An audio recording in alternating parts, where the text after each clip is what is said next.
Kaya nang full ka to palisa dito. Ako get ready with me ay ka to doon niya bito namdo niya ko kanya. Get ready with me to doon niya. O ba dress sa lo thieng re ba. Sanda ta re photo namdo ni thieng re. Ko photo niya. Nangi na magdala to namdo siya.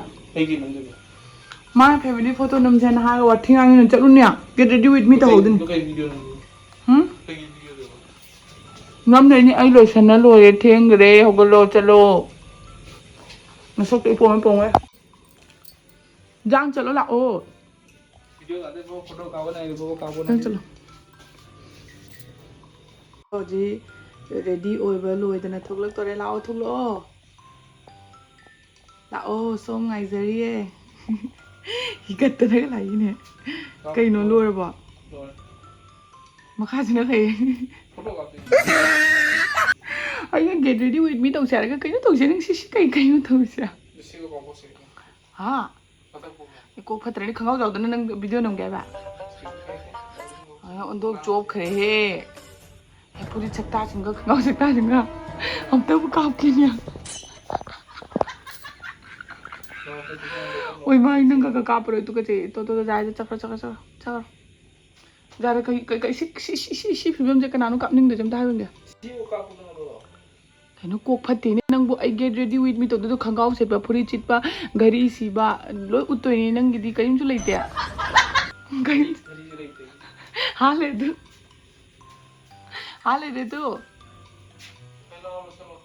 ए चप्पल जो तुम दे ओए मां ओ चलो चक्र तौर चक्र जा चक्र नंग कैमरा की सेटअप तो जोरो आई नंबर नंग मथों या चाते फि नो उपुजांग दो बा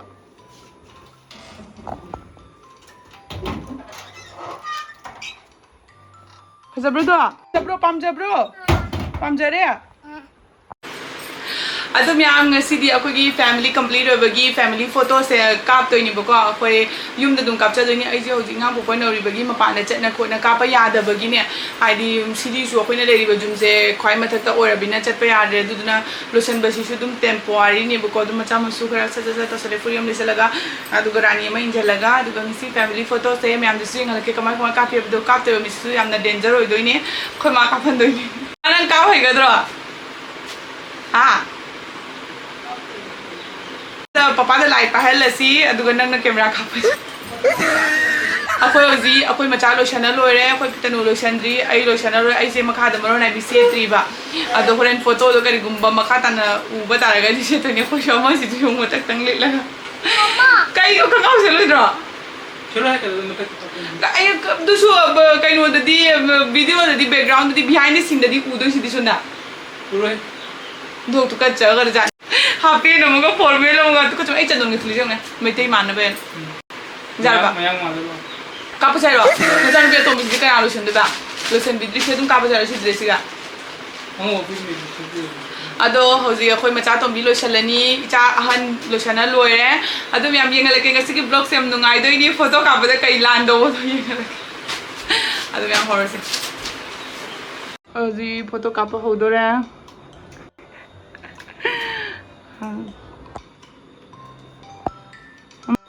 Adam yam cozy chatombiga igagi ready oire ubra macha lang macha to bilang si me lang macha to bisu ubra macha to bin to ta iga to na ko dia unta na ko singa lang ngi ka ke ba mami ushali sidi ha mami ushali sidi ai sonu ha mami ushali sidi ngang je sun to oh ai ma mo jeno ko photography ni ye angang sito ka po hai duga hai bon ngai le bu mani ai to pen ni buda tade ai masa po tade एकदम poster चल मसा poster चल नong लग के जा mama nagta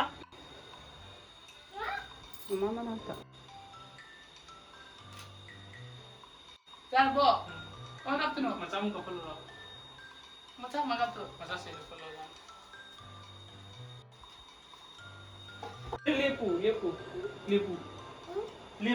लेपू आई लेप तो है उठो खड़े हो जाओ वंदनी फजना तब ना तुम निंगे अब माँ खंगा ट्यूशन दे हलक पे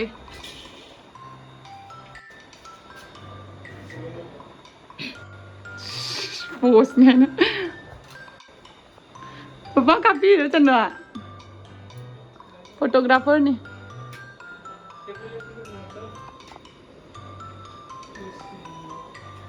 Jeng game tai. Lighting sih nonton tu. Can you smile? Papa da. Puri painu. Papa da je mana phajana. Suruh ni. Liang anu? Suruh. Tumnong boleh tu.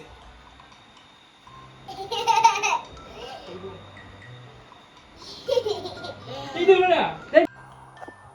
Ako'y family na puno ka matamkap to ba?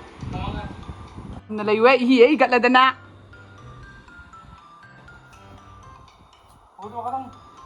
Wow! Kari kai no ba ita thobi nang muna pa ni kapi siya. Jangan.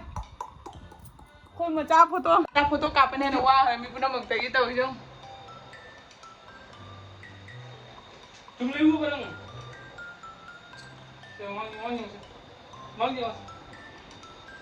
Mama je mo pa ni mo. Aku tu lihat kalau menang gua. Yare mi angang do jam hai te mi tum kapi ro macha straight. Masa straight le. Sistem itu mudah je. Oh, tumlay. Papa da je. Papa da mamma Aku jauh dah sama anda yang sih. Ah, mamma. Aku jauh dah tahu tu macam. Papa i makota je. Makota papa i makota je. Simple la. Good. Apa yang jalan? Good tumana. Apa yang lihat kalau menang? Kayak ni. Angang Kai pe. Da nang hujing nam Ni je. apa ni? Ha uhan. Oh, lu mai happen no. Nang ju uhal lura. Sikap tu. Masa.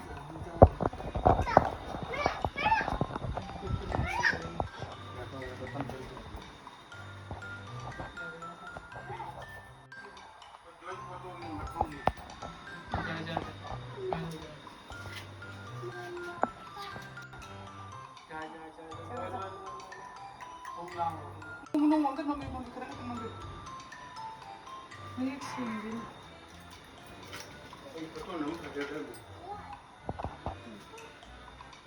Mama kita mau kita maya kat ko. Nang ko pa no ko chala jaake boy.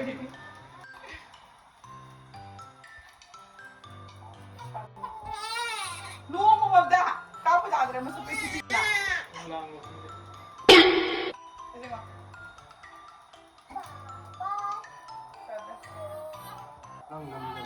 Sila cha.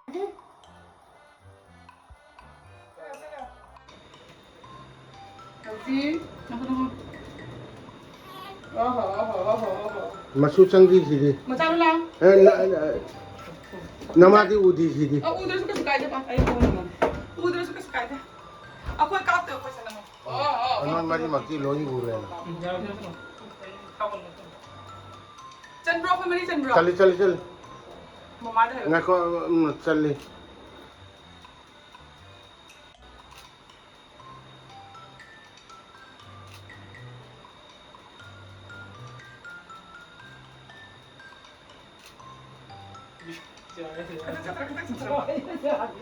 Kadang tu udah pasal round dulu. Saya mama dah.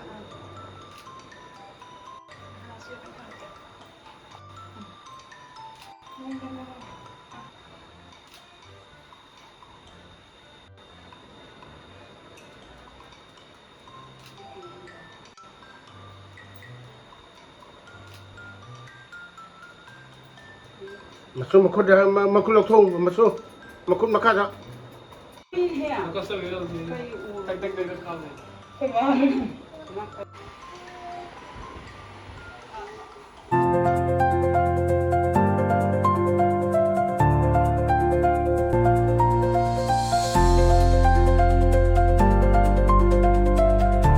Foto kapal lore, aduga wa bana sa lore nga sige video sa ile tum loisin bye next video da maguna resti.